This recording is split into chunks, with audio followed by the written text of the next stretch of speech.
Bonjour tout le monde. Bonjour.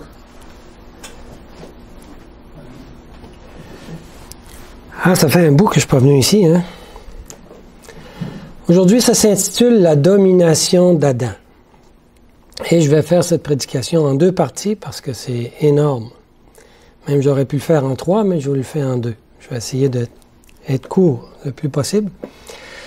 Le plan de la rédemption est un plan ingénieux que nous allons pouvoir étudier même pendant toute l'éternité. Étudier ce plan, même aujourd'hui, nous aide à affermir la foi de Jésus que Jésus nous a donnée. Voici une question que j'aimerais pouvoir répondre dans cette méditation, une prédication. Vivons-nous encore en territoire ennemi? On entend ça souvent, les pasteurs nous disent « Nous vivons dans un territoire ennemi, on a à faire face à des problèmes, nous ne sommes pas chez nous. » C'est pour ça qu'il y a des difficultés de vivre ici dans ce monde. Certains disent oui, d'autres disent non. Alors, quelle est la vérité? Et j'espère qu'à la fin des deux prédications, nous allons pouvoir avoir une réponse claire dans notre tête. Puis Dieu dit, on voit ça dans Genèse 1, lisons Genèse 1, verset 26, « Puis Dieu dit, faisons l'homme à notre image, selon notre ressemblance, et qu'il domine sur les poissons de la mer, sur les oiseaux du ciel, sur le bétail, sur toute la terre, et sur tous les reptiles qui rampent sur la terre. » Le mot que je veux sortir ici, c'est qu'il domine. Lors de la création, le plan de Dieu était de donner à l'homme quelque chose, un don. Il lui a donné la domination.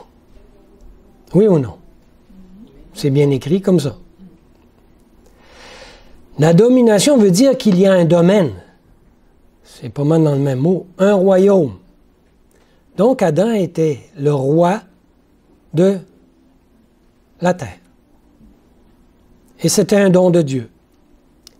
Une sorte de maquette de comment était le ciel. Comment ça fonctionne au ciel? Une genre de petite maquette qui va se passer sur la terre. N'oublions pas que Dieu est le roi de l'univers. Dieu a fait l'homme à son image et a fait Adam le roi de la terre. Dieu a informé Adam et Ève de ce plan lorsqu'il leur a dit, on voit ça dans Genèse 1, verset 28, un peu plus loin, « Soyez féconds, multipliez-vous, remplissez la terre et l'assujettissez, et dominez, encore, sur les poissons de la mer, sur les oiseaux du ciel et sur tout animal qui se meut sur la terre. » Donc, vous avez un domaine, vous avez un royaume, un empire, et vous êtes là. Adam était le roi. Nous allons explorer ce terme domination, car cela pourrait nous dire quelque chose à nous aujourd'hui. Il y a eu une bataille à propos de la domination et dans cette grande controverse que nous vivons aujourd'hui. Lorsque Dieu donna la domination à Adam, il ne la donna pas à Adam seulement. Adam est le représentant de la race humaine. Vous êtes d'accord avec moi? Car son nom en hébreu veut dire humanité. Donc, Adam, c'est humanité. Lisons Genèse 5, verset 2.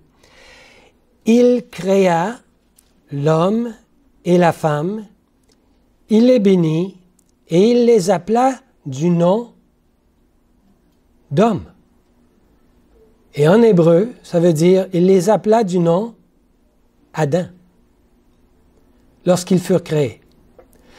Donc Adam est le nom des deux, l'homme et de la femme. Adam est le nom de la race humaine. Nous sommes appelés enfants d'Adam Et selon la Bible, nous sommes donc tous des Adams. On me suit? Donc, ce qui a été donné à Adam nous est donné à nous aussi. Vous êtes d'accord? Il s'ensuit donc que ce que Adam a perdu lorsqu'il a chuté, nous l'avons tous aussi perdu, car nous étions tous en lui. On me suit? Et vous êtes d'accord avec moi là-dessus. Et ce lien est important. Lisons maintenant Apocalypse 12, verset 9. C'est écrit, celui, là on parle de Satan, celui qui séduit toute la terre. Qu'est-ce que ça veut dire toute la terre? Ça veut dire tous les Adams en Adam. On ne parle pas d'un morceau de terre, là. C'est pourquoi lorsque Satan voulait la chute de l'humanité, tout ce qu'il avait à accomplir était de faire tomber la tête, qui est Adam. Si Adam tombait, toute l'humanité tombait avec lui.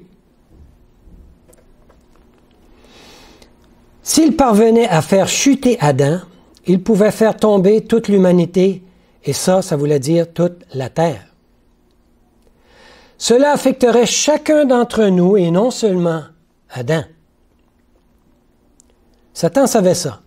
Lorsqu'Adam fut vaincu par l'ennemi par sa déception, l'Écriture nous dit qu'Adam et Ève sont devenus esclaves de la corruption. On lit ça dans 2 Pierre, chapitre 2, verset 19. Il leur promettait la liberté quand ils sont eux-mêmes esclaves de la corruption. Donc nous sommes, dans le temps de Paul, c'est l'humanité, tous esclaves de la corruption, car chacun est esclave de ce qui a triomphé de lui. Qui a triomphé de moi? Là, on parle d'Adam. Satan a triomphé sur Adam et nous en sommes devenus tous esclaves. Esclaves de qui? Esclaves de Satan.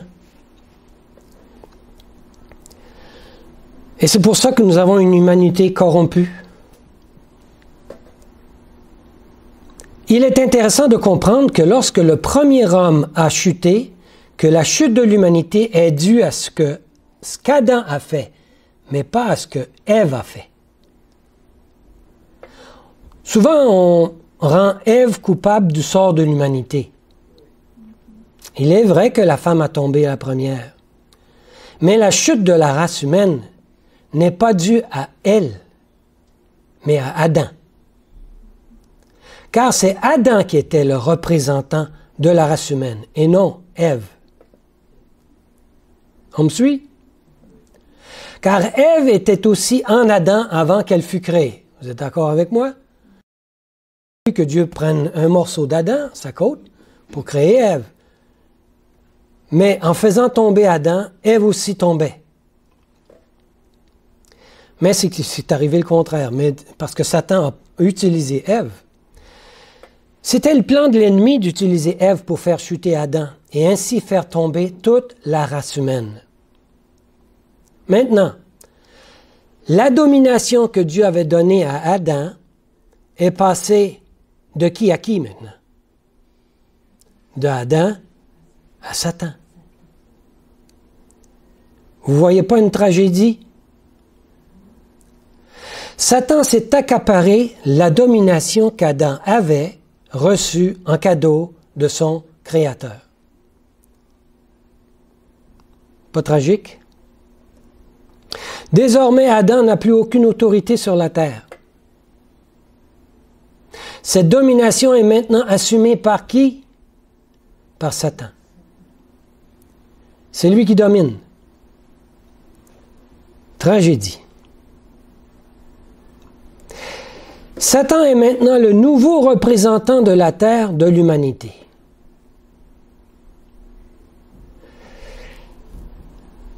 Triste événement. Cette domination lui a été donnée par Adam lui-même.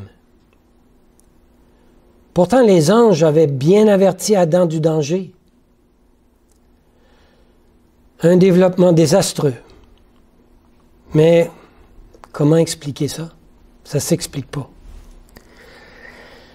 On voit ce portrait dans Luc chapitre 4, versets 5 à 6.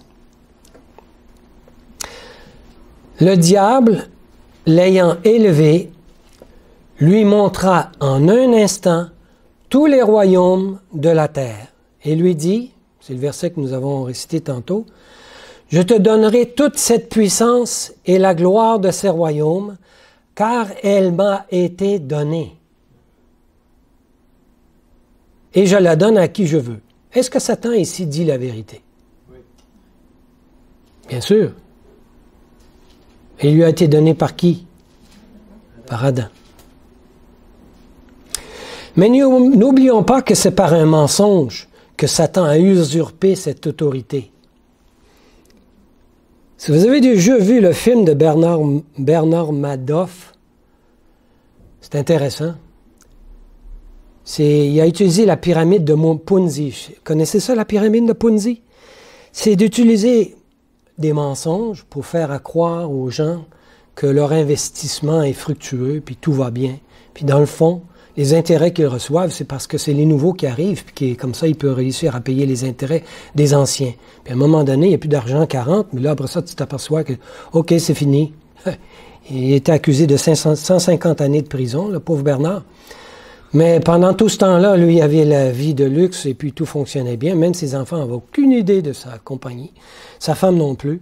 Alors, se sont trouvés... Alors, pour vous montrer que les personnes qui ont donné leur argent, ou ils ont mis leur confiance en Bernard, mais est-ce que c'était pas un don? Ils n'avaient pas donné leur don. Ouais, mais il mentait. Dans le fond, je n'ai rien donné. Moi, ça m'appartenait, cet argent-là. Oui, mais y as-tu donné cet argent-là? Ouais. Ben, il m'a menti. Ouais, mais tu as donné pareil. Alors, c'est ce qu'Adam a fait. On ne peut pas dire que, ah non, Adam n'a pas donné.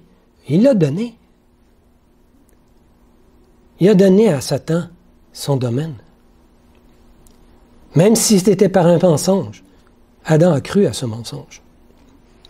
Il a mis sa confiance plus à Satan qu'à Dieu. Adam a cru au mensonge de Satan plutôt que la vérité de Dieu. N'essayons pas d'expliquer pourquoi, parce que ça va le justifier. Qui lui a donné cette domination? C'est Adam. Quand cela? Lorsqu'il a mangé le fruit défendu pour ouvrir son intelligence. Satan lui dit, tu vas voir, tu vas devenir plus intelligent. Es-tu venu plus intelligent? Pas vrai. Nous voyons aussi que Satan a essayé de faire un échange avec Christ, dans le verset qu'on a lu tantôt. Si Christ acceptait de se prosterner devant lui, il serait prêt à donner sa domination en échange. C'est-tu vrai, ça? Pensez-vous que Satan aurait donné sa domination à Jésus? Jamais de la sainte vie. Un autre beau mensonge. Bien sûr, Christ a vu le stratagème et récitant un texte biblique, il a refusé de se prosterner devant lui. Nous devons comprendre que lorsque Dieu a donné à Adam la domination sur la terre, ce n'était pas pour qu'il règne indépendamment de Dieu et de faire ce qu'il veut. Dieu demeurait le Dieu et le roi suprême de tout l'univers. C'est pour ça qu'on l'appelle le roi des rois. Et chaque petit roi, c'est comme des régents du domaine, grand domaine de Dieu. Alors Adam ne pouvait pas faire tout ce qu'il voulait sans demander la permission à Dieu. Alors Adam devait régner sous l'autorité. Il était en charge d'une partie du royaume de Dieu. Alors, lorsque Satan prit l'autorité d'Adam, cela ne voulait pas dire qu'il pouvait faire ce que bon lui semble, lui aussi. Dieu demeurait Dieu en charge.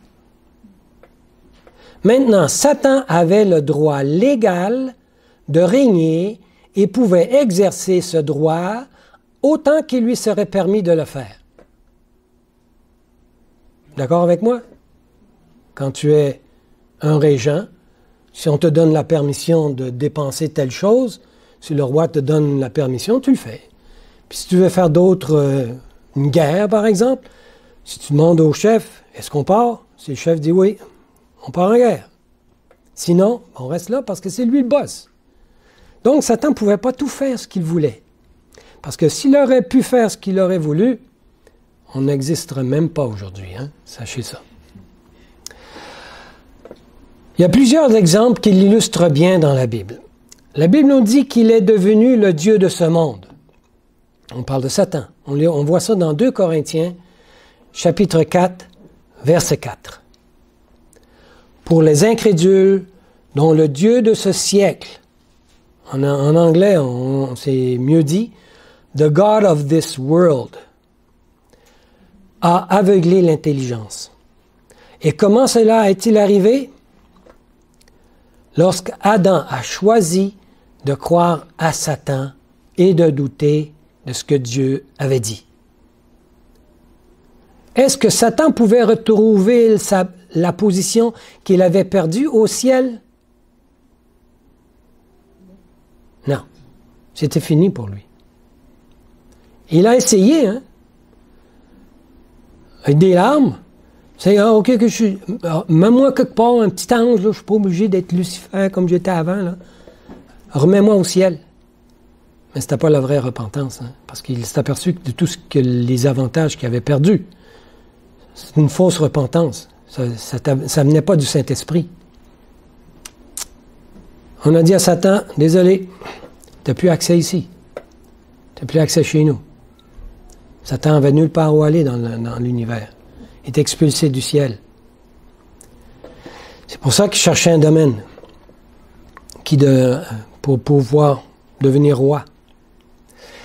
Il a essayé, mais trop tard. Lorsque Satan fut expulsé du ciel avec ses anges, avant la chute d'Adam, ce fut une décision finale et irrévocable au ciel. On lit ça dans Apocalypse 12, versets 7 et 8. Il y eut guerre dans le ciel.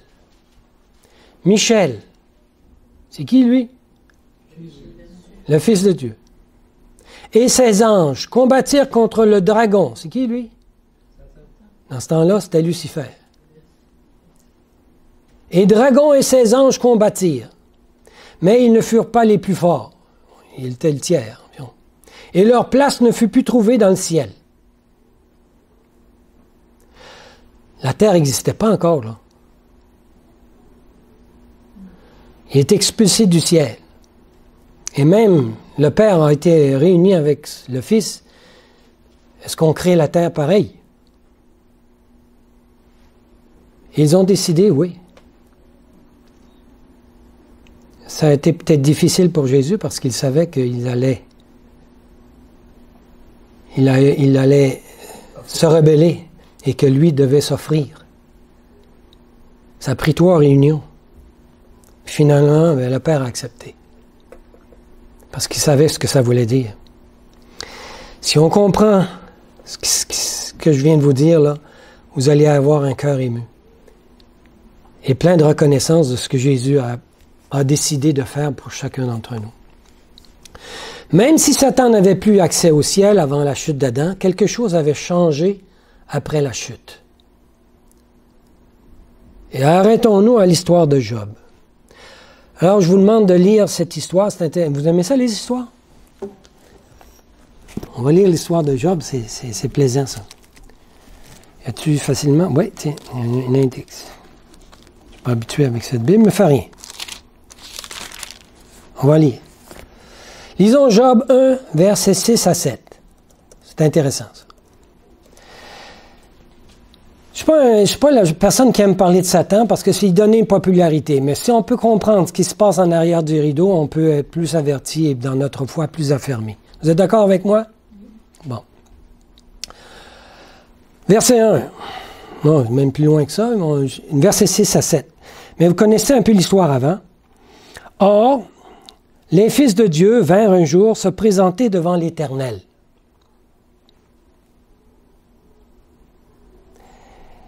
Et Satan vint aussi au milieu d'eux. Qu'est-ce qu'il faisait là, lui? L'Éternel dit à Satan, « D'où viens-tu? » Et Satan répondit à l'Éternel, « De parcourir la terre et de m'y promener. » Il y a quelque chose là-dedans. On va essayer de comprendre ce qui s'est passé. Qu'est-ce qui a changé? Satan n'avait pas accès au ciel et soudainement, il se retrouve là. Il y a une rencontre au ciel avec les anges et les fils de Dieu, qui sont probablement des représentants des autres domaines, des autres mondes. Et alors, qui se présente à cette rencontre? Satan était parmi les anges. Eh bien. Et puis, le Père ne dit pas un mot. Ouais, c'est bizarre, ça. N'oublions pas que Satan était leur chef, les anges, ceux qui sont au ciel, avant d'être expulsés du ciel, et qu'il est possible encore que plusieurs anges avaient de la sympathie pour lui, malgré sa défaite. Parce qu'on l'écoutait, Lucifer, avant. On l'écoutait. On écoutait ses conseils. Et Dieu ne l'expulse pas. Alors, qu'est-ce qui se passe? Comment ça? Dieu lui parle même comme on parle à un ami. Vous voyez pas un petit jeu d'ironie dans leur discours entre eux autres, entre Dieu le Père et Satan? Dieu, comme président de l'Assemblée, lui demande d'où il vient, ou en d'autres mots, que fais-tu ici? Qui représentes-tu? Quel droit as-tu d'être à cette rencontre? Et si j'avais été Satan, rebelle, je me vois comme rebelle, j'aurais dit à Dieu, tu prends-tu pour un cave? Tu sais bien ce que je suis? Mais non. Satan a caché sa rébellion. Il aurait bien voulu répondre ça, je suis pas mal certain. Mais il a dit, de la terre, je me promenais. Qu'est-ce que Satan est en train de ironiser? J'ai eu une partie de ta gang. Maintenant, c'est Bibi qui est le représentant de cette gang-là. Dieu, il savait très bien ce que Satan voulait dire. Hein? Dans cette façon de parler, mais les anges peut-être n'ont pas tout saisi, mais Dieu le Père a vraiment saisi, qui essayait de l'écraser, essayait d'ironiser, une ironie devant le Père. Tu n'es pas le Dieu suprême de tout le monde, de l'univers. Le mien, mon univers, il est là, il m'appartient. Mais Satan savait très bien qu'il ne pouvait pas faire ce qu'il voulait. Parce que l'armée des anges l'aurait arrêté, ça c'est bien évident. Même si Satan n'avait plus accès au ciel, maintenant, suite à la chute d'Adam, Satan avait le droit d'y accéder en tant que représentant maintenant de l'humanité. Cette position aurait dû être exercée par qui? Adam lui-même. C'est lui qui a été à la rencontre au ciel, en représentant notre monde. Vous êtes d'accord avec moi? Bien sûr, c'est lui le roi. Mais non, maintenant le roi c'est qui? C'est notre ennemi. Continuons à lire du verset 8 à 12. Intéressant ça. L'Éternel dit à Satan, « As-tu remarqué mon serviteur Job? » Tu sais, encore un petit jeu d'ironie. Tu n'es pas le boss 100% de ce qui se passe sur sa terre. Il y a quelqu'un ici qui m'appartient encore. « Il n'y a personne comme lui sur la terre. C'est un homme intègre et droit. » Qu'est-ce qu'il est en train de dire, ça? C'est qu'il m'obéit. Il m'écoute. Il fait ma volonté, pas la tienne. Craignant Dieu, craignant lui, et se détournant du mal, parce que Satan, il aurait bien aimé voir Job en train de faire le mal, c'est sûr. Et Satan répondit à l'Éternel, « Est-ce d'une manière désintéressée que Job craint Dieu? » Le soupçon du mal c'est satanique. Vous savez ça? Soupçonner le mal dans quelqu'un. Nous, on n'a pas la possibilité de savoir le cœur des personnes. C'est pour ça que Dieu dit, ne jugez personne. Alors Satan, lui, il ne peut pas lire dans la pensée d'Adam. Pas d'Adam, mais de Job. Mais il va créer un soupçon. Ça, c'est satanique. Ne l'as-tu pas protégé? Lui, sa maison et tout ce qui est à lui. Tu as béni l'œuvre de ses mains. Et ses troupeaux couvrent le pays. Il est millionnaire, le monsieur. Milliardaire aujourd'hui. Mais étends ta main. Touche à tout ce qui lui appartient. Et je suis sûr qu'il te maudit en face. Essayons de voir ce qui se passe là. Je crois que Satan a essayé de faire tomber Job plusieurs fois par ses tentations, dans le but de le faire mourir, mais qu'il fut continuellement repoussé par une armée d'anges. Parce qu'il l'a dit, hein? Quelque part, tu le bénis, tu le protèges. Mais enlève ta protection. Il va te maudire. Ça veut dire que Dieu est en train de le protéger, quelque part. Ne l'as-tu pas protégé? Et comment Dieu nous protège, nous, aujourd'hui?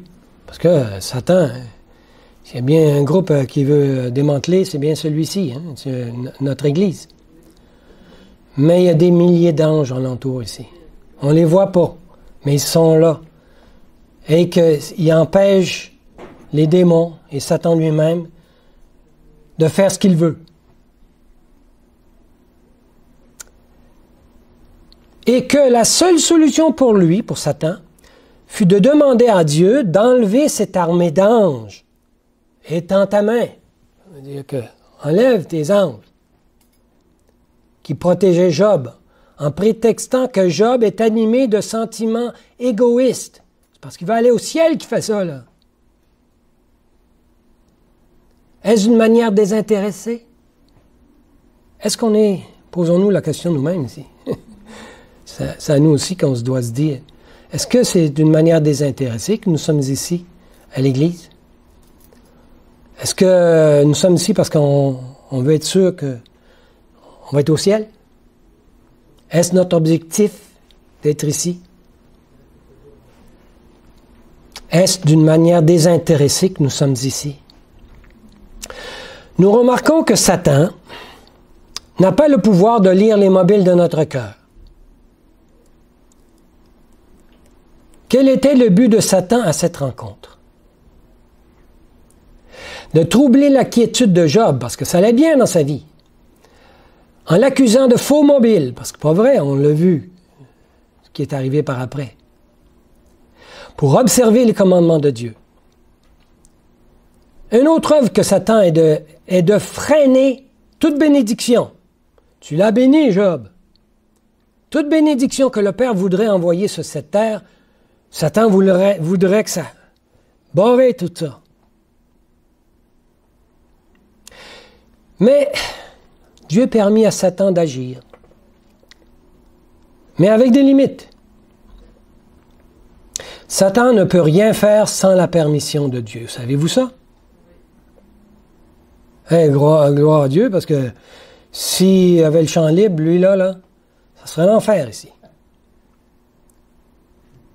Merci Seigneur. Que rien ne se passe alentour de nous sans ta permission. Hey, c'est pas formidable ça? Ce qui démontre que le règne de Satan n'est pas complètement indépendant de Dieu.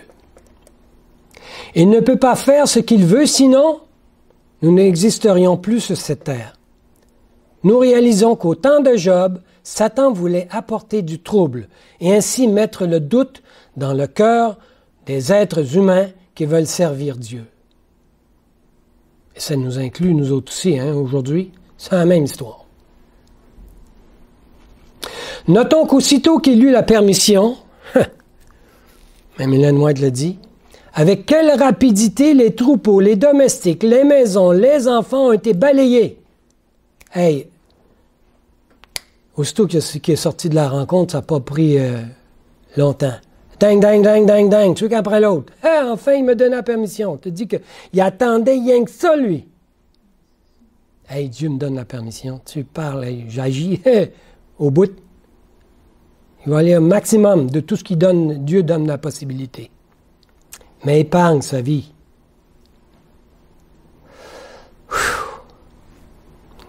Chanceux Job qui a épargné sa vie parce que sa vie était foutue, certain. Quelle tragédie pour la race humaine.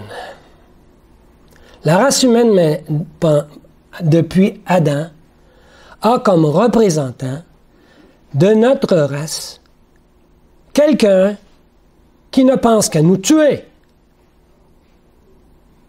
qu'à arrêter les bénédictions de Dieu. C'est notre représentant. Vous ne pouvez pas imaginer? C'est lui qui est au ciel puis qui nous représente. Hey, ça n'a aucun bon sens. What a chef qu'on a. Qui pense rien qu'à notre malheur. Lisons Jean 8, verset 44.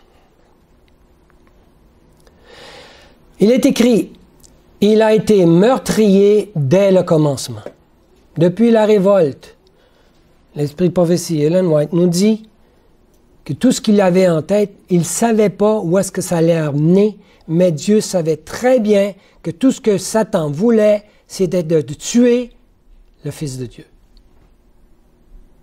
Mais Satan ne le voyait pas, jusqu'où sa rébellion dirigeait.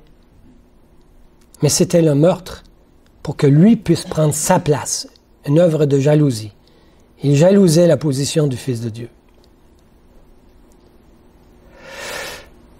Lisons Deutéronome, chapitre 34, versets 5 à 6. Moïse, ça c'est une autre histoire. Vous aimez ça l'histoire? Nettoie l'histoire là-dedans, c'est le fun. Moïse, serviteur de Dieu, serviteur de l'Éternel, mourut là, dans le pays de Moab. Même pas en terre de Canaan, hein, c'est dans le pays de Moab. Selon l'ordre de l'Éternel. L'Éternel, c'est qui? C'était le Fils de Dieu dans ce temps-là. L'enterra dans la vallée. Et je peux imaginer Jésus en prendre une pelle puis à l'enterrer. En tout cas, comment il enterrait quelqu'un dans ce temps-là? Il mettait des roches par-dessus, en tout cas. Jésus l'a enterré. En tout cas, le Fils de Dieu. Dans ce temps-là, c'était le Fils de Dieu. Dans la vallée, au pays de Moab, vis-à-vis de Beth-Péor. Beth-Péor, il y a toute une histoire là, de prostitution, puis tout ce que... En tout cas, curieux là, qu'on apporte ça comme idée. Pourquoi il dit vis-à-vis de Beth-Péor? Personne n'a connu son sépulcre jusqu'à ce jour. Alors, pourquoi ne connaît-on pas son sépulcre? Vous n'avez pas posé la question? Parce que suite à sa mort, le Fils de Dieu est venu le ressusciter. On voit ça dans Jude 9, Jude 1, verset 9. Il y a seulement qu'un chapitre. Or, l'archange Michel, c'était qui encore? Jésus. Le Fils de Dieu. Lorsqu'il contestait avec qui, là? Le diable. Et lui disputait le corps de Moïse. Comment ça? Ils se sont chicanés pour avoir le corps de Moïse.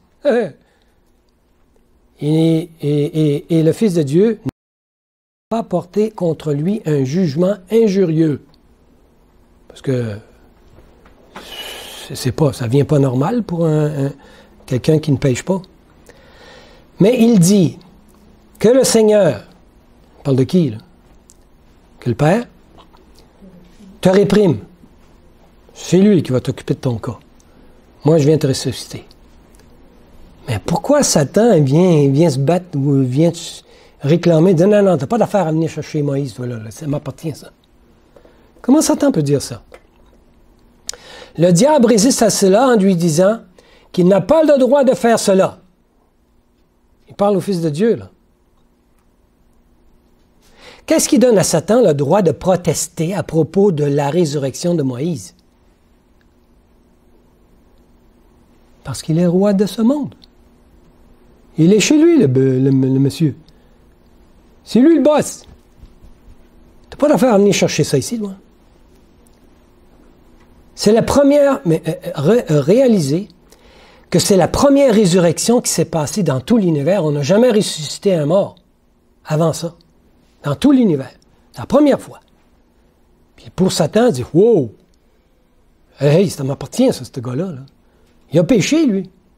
Puis la preuve, il est mort avant d'entrer dans Canaan, comme conséquence de son péché. C'est de ma gang. Depuis la chute, toute personne qui mourait restait la propriété de Satan. Depuis la mort d'Abel jusqu'au temps de Moïse, tous ces morts lui appartenaient. Personne n'avait contesté auparavant. Ils sont ses captifs légaux.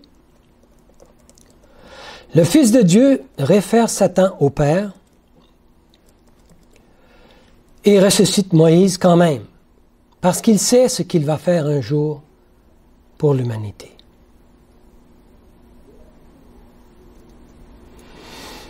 Oh boy! J'espère qu'on comprend ce qui s'est passé là encore. C'est profond. Voici une autre histoire de la Bible qui mérite toute notre attention. On voit ça dans... Ah, je ne l'ai pas écrit encore. En tout cas, le roi d'Israël. On l'appelle le roi d'Israël dans l'histoire, mais c'était Akab. Vous connaissez l'histoire d'Akab avec ses 400 prophètes et puis ses 500 prêtres. Je ne sais pas combien il y en avait. Ils sont tous morts, là. Avec Jézabel qui était sa femme. Puis que Élie, il se pensait tout seul, mais finalement, il était 7000 qui n'avaient pas encore mis à genoux devant Baal. Élie. C'est ça que j'ai dit? Non? J'ai dit quelqu'un d'autre? OK. OK. Et, bon, en tout cas, vous connaissez toute cette histoire. Là, le roi d'Israël, Akab, demandait à Josaphat. C'était Josaphat, le roi de Juda. Il y avait 2 royaumes dans ce temps-là. Hein? Israël, il avait distribué, puis Juda, il y avait Juda puis Benjamin. C'était l'autre royaume. C'est là qu'était Jérusalem. Il demande à Josaphat d'attaquer les Syriens. Les Syriens, c'était au nord. La Syrie, c'est juste au nord. Pour reconquérir la ville de Ramoth en Galade. En Galade, c'était sans doute dans le nord. Josaphat accepta, mais pour s'assurer la victoire, il voulut consulter l'Éternel pour vérifier s'il était d'accord avec cette entreprise. Bonne suggestion, vous ne trouvez pas? C'est ce qu'Adam aurait dû faire. Mais non, il ne l'a pas fait. Avant de manger le fruit, je vais demander ça à Dieu, que tu en penses. C'est une bonne affaire, là? Tu vois ce qu'il dit? Il me semble que s'il avait fait ça, là, il arrive Dieu a dit, « Hey! Qu'est-ce que tu fais là? » Mais non. Alors, Josaphat a fait une bonne affaire. Il dit, oh, tiens, on va demander à Dieu s'il est d'accord avec cette entreprise-là. Alors, Akab avait 400 nouveaux prophètes. Hein, comme ça, il y avait une gang de morts, là, mais là, ils sont tous revenus, une gang. Tous des nouveaux prophètes parce qu'ils étaient tous morts avant, hein, dans le temps d'Élie. Ils ont engagé. C'était tout à la solde du roi, là, ces prophètes-là. Il en avait assez pour lui dire c'est quoi la vérité. Alors, Akab avait 400 nouveaux prophètes qui lui conseillaient, eux autres, de faire quoi? Yes, sir! Go at the word. Va te battre. Josaphat devait soupçonner que c'était tous des faux prophètes, car il connaissait ce qui était devenu aux prophètes au temps d'Élie. Qu'est-ce qui est arrivé avec ces prophètes-là? Ils sont tous morts. Élie les a tous poignardés un après l'autre. Alors, il demandait à Akab...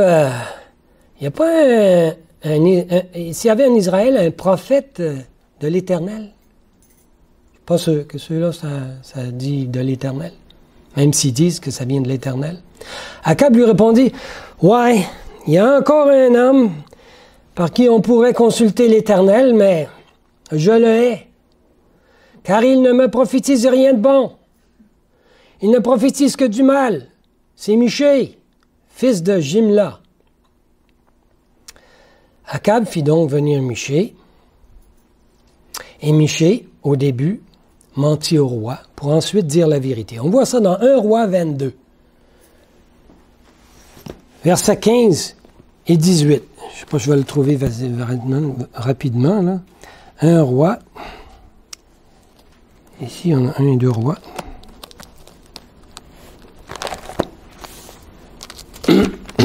1 Roi 22. C'est bon qu'on s'arrête sur cette affaire-là. Versets 15 à 18. Lisons ça. Après qu'ils lui eurent parlé, elle leur dit, hein? Je suis dans 2 rois, là.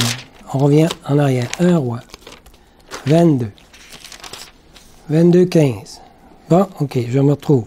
Lorsqu'il fut arrivé auprès du roi, le roi lui dit, Michée, irons-nous attaquer Ramoth en Galade?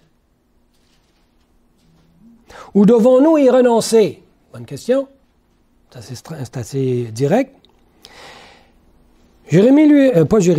Michée lui répondit, monte, tu auras du succès et l'Éternel la livrera entre les mains du roi. Et le roi Akab lui répondit, combien de fois me faudra-t-il te faire jurer de me dire que la vérité au nom de l'Éternel? Donc, ça sans doute pas la première fois. Hein? Alors Michée répond, je vois tout Israël dispersé sur la montagne, comme des brebis qui n'ont point de berger. Et l'Éternel dit, ces gens n'ont point de maître, que chacun retourne en paix dans sa maison. Le roi d'Israël dit à Josaphat, te l'avais bien dit, ne te l'ai-je pas dit, il ne prophétise que du mal de moi, rien de bon, il ne prophétise que du mal. Je l'avais dit.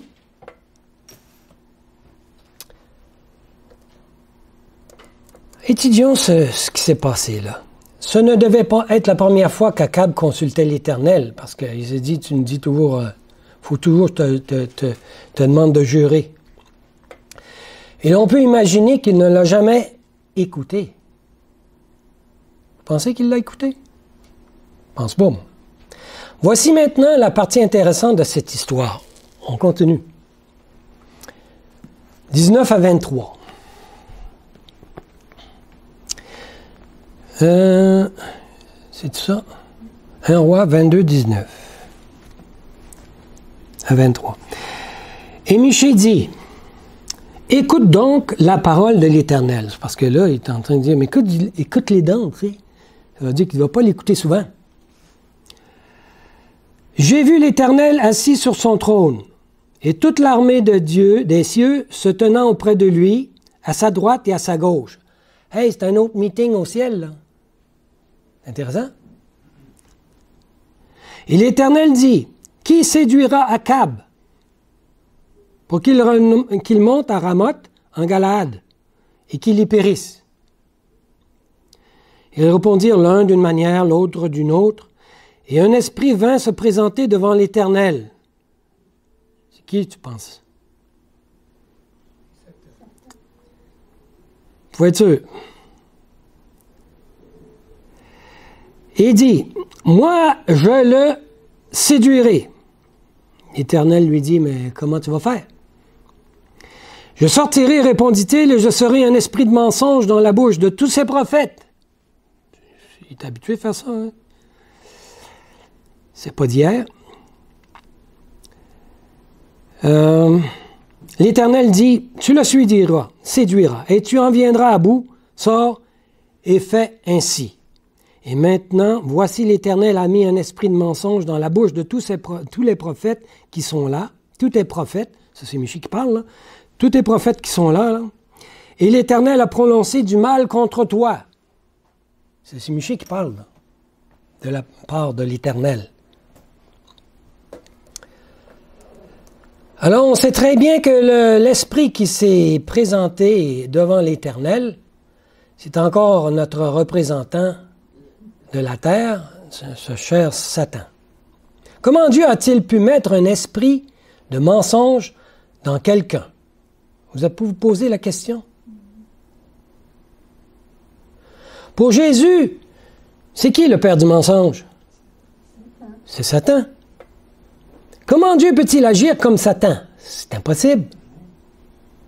Et si nous trouvons un événement semblable à celui de Job, il y a encore un meeting au ciel, Satan se présente au milieu des anges. Les anges étaient présents, et qui se présente encore? C'était Satan. Satan leur dit, il ne t'écoute pas. Donne-les-moi. Laisse-moi faire. Et Dieu, comme au temps de Job, lui dit, « OK, je te le laisse. » Alors c'est Dieu qui a permis à Satan d'être un esprit de mensonge dans la bouche de tous ces faux prophètes.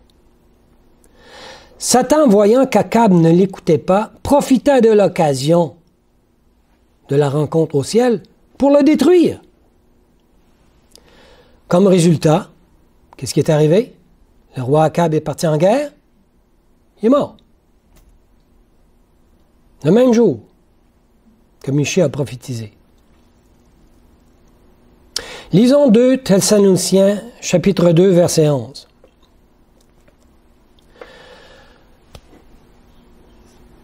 Il est écrit, Dieu leur envoie une puissance d'égarement. Est-ce que Dieu qui envoie la puissance d'égarement? Il faut comprendre la Bible. Là. Dieu permet à Satan d'envoyer une puissance d'égarement. Mais Dieu est prêt à prendre la responsabilité.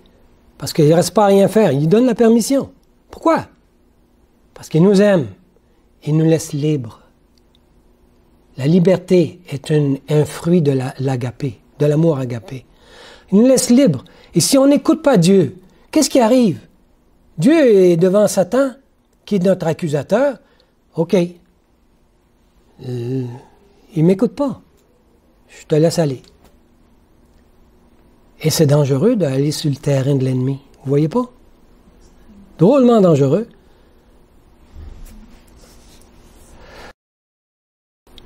Alors, est-ce que Dieu envoie une puissance d'égarement? Non. Mais il autorise Satan à envoyer une puissance d'égarement à ceux qui ne l'écoutent pas. Et je ferai venir, on voit aussi ailleurs dans Ésaïe, chapitre 26, verset 2. Lisons ça. Et je ferai venir sur eux ce qui cause leur effroi. C'est-à-dire quelque chose qui va leur faire peur. Parce que j'ai appelé. Qui parle? C'est le Fils de Dieu encore. Et qu'ils n'ont point répondu. C'est peut-être le Père aussi. Parce que j'ai parlé et qu'ils n'ont point écouté. Est-ce que c'est Dieu qui fait venir sur eux ce qui cause leur effroi? Ben non, c'est Satan qui ne demande qu'à le faire. Mais Dieu permet parce qu'il n'écoute pas. Voyez-vous le danger où est-ce qu'on se place lorsqu'on pêche? On est sur un terrain dangereux. Parce que tu n'écoutes pas Dieu, tu t'ouvres maintenant à un esprit de mensonge pour te tromper. Satan dit à Dieu, laisse-moi agir. Et Dieu de répondre, OK. Il ne m'écoute pas. Dieu ne forcera personne à le servir. Sachez ça. Mais Dieu permet à Satan d'agir lorsque nous persévérons à refuser de l'écouter. Dieu retirera ses bénédictions de la terre et retirera ses soins protecteurs envers ceux qui se rebellent contre sa loi, contre son enseignement et forcent même les autres à faire de même. Et je pense aux sorts qui peuvent attendre ceux qui persévèrent à se rebeller et à forcer les autres à rejeter le message de 1888. Quel danger! Depuis la chute d'Adam, Satan apporte des problèmes aux êtres humains et le conduit à croire que c'est Dieu qui les afflige. Et cette perception de Dieu prévaut encore aujourd'hui. Vous êtes d'accord avec moi? La suite de cette prédication sera la semaine prochaine. Nous allons voir s'il y a eu une autre bataille après la mort de Jésus, comme certains l'enseignent, pour la conquête de la terre. Et si Satan est toujours notre représentant lorsqu'il y a des réunions dans le ciel. Fouillez, cherchez. La semaine prochaine, on va étudier, je vais vous donner ce que j'ai trouvé dans mes recherches. J'espère que nous pourrons répondre à cette question sabbat prochain. Vivons-nous encore dans un territoire ennemi? Ma prière est que Dieu puisse nous aider à comprendre ce qui se passe dans cette grande controverse, afin de rendre plus intelligente et plus ferme la foi que Jésus nous a donnée. Amen.